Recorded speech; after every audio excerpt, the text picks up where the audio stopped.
Thank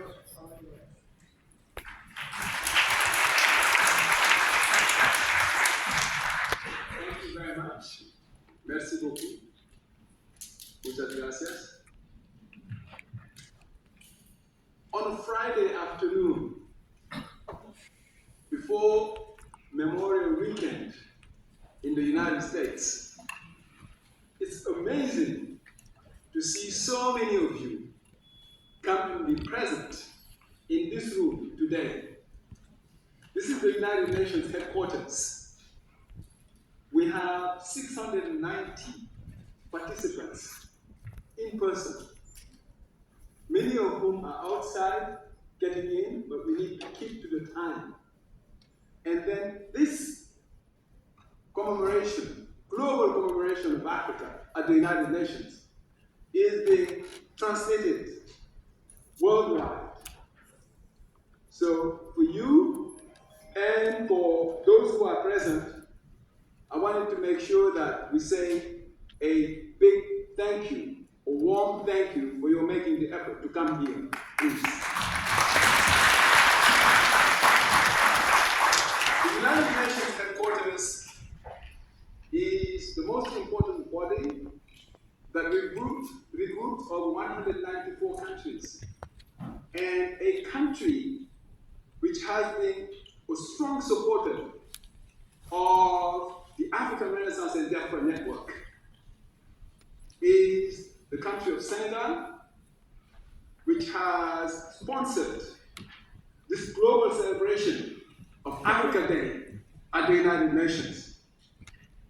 Represented here by Senegal is His Excellency Ambassador Jaman Jong, Deputy Permanent Representative of the United Nations of Senegal to the United Nations, who will speak in a moment, and under the oversight of Ambassador Jaman Jong, we have Mr. Abdoulaye Dia here present, who has worked tirelessly to make this happen.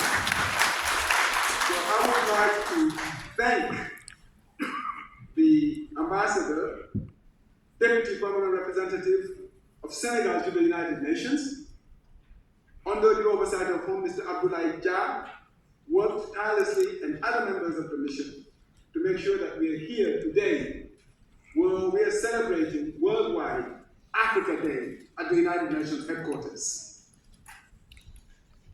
Number three, an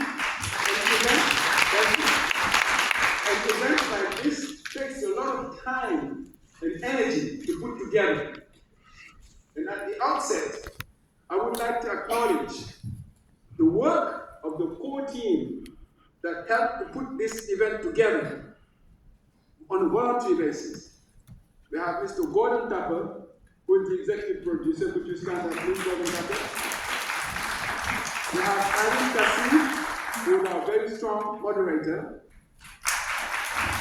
We have John Shu, who is the director of programs and legal counsel, who's probably out there trying to get everybody in. We have David Katsi, who is also out there trying to get everyone in. And we have Angela Eme, who's also here, our communication advisor, together with the live team. This is the core team that helps us put together. And our chair of the board of the African Renaissance and Diaspora Network, Honorable Constance Newman, is based in Washington, D.C., former Assistant Secretary of State for Africa, former head of USAID for Africa. She traveled to New York City to make sure that there is an oversight over the successful organization of the global celebrations of Africa at the United Nations. That's Honorable Constance Newman here present. And all the way from Nairobi, Kenya, we have also the acting executive director of UN Habitat, who took time out of his very, very busy schedule, supported by the director of the New York office of UN Habitat, to come and share his thoughts with us. So let us also welcome the acting executive director of UN Habitat. We need to make sure that we do things right, and we apologize in advance for any inconvenience things that may have been experienced by you as you come in here, but these days are days of security, high intense security. So we cooperate with the United Nations security for our own benefit, for our own security. So that is why we're here, and I would like to share the following thoughts with you. This event, the African Renaissance and Diaspora Network, is being organized in partnership with the United Nations Permanent Mission of Senegal, as I said, with the UN Fund for Population Activities, with UN Habitat, with UNEP, with UNDP, and other UN agencies. And this is the annual event which offers a unique platform to celebrate the success and diversity of our continent, the African continent, highlighting the economic and cultural potential of Africa.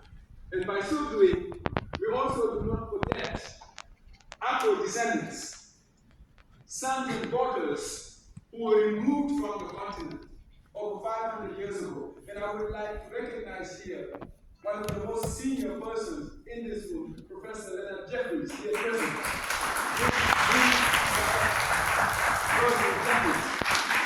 So the diaspora being present, both the ancient diaspora and the new diaspora being those whose parents came recently to this world and who were born here. So the theme of this year is Women of the Diaspora and Agricultural Development. And our aim is that in the coming 2 hours, we want to make sure that we increase public awareness of the crucial role that women play in agriculture, and also underscore the economic and social dimension of African countries and African diaspora. The key focus, and you will hear from a very, very good youth panel here to be moderated by Gordon Tapper, will be education, among others. Both women to empower them through knowledge, and for men to promote allies and equal partnerships. We need a vibrant agricultural sector in order for Africa and the diaspora to thrive in this century, which is the 21st century.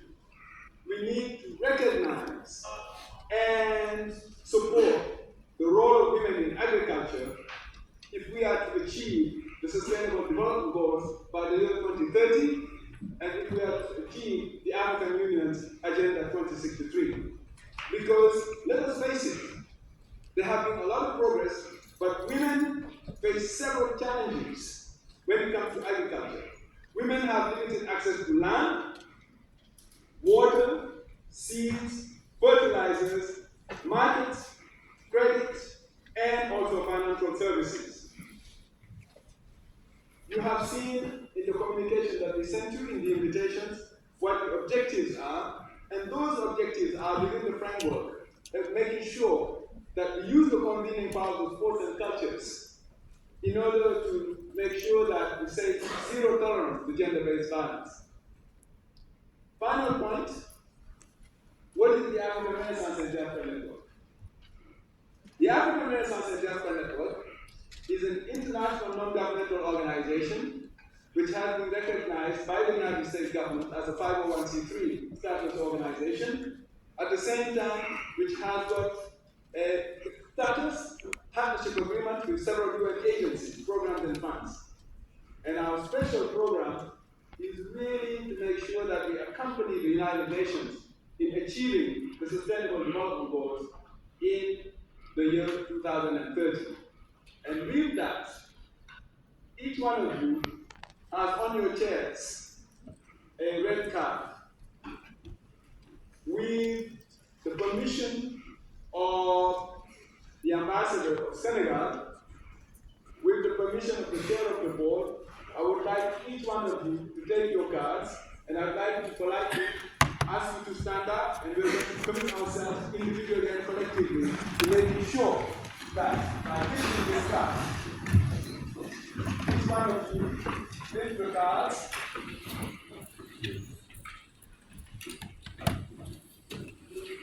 And repeat after me, please. We commit using the convening in power sports and cultures. To give a red card to all forms of discrimination and violence against women and girls. Zero tolerance to gender-based violence.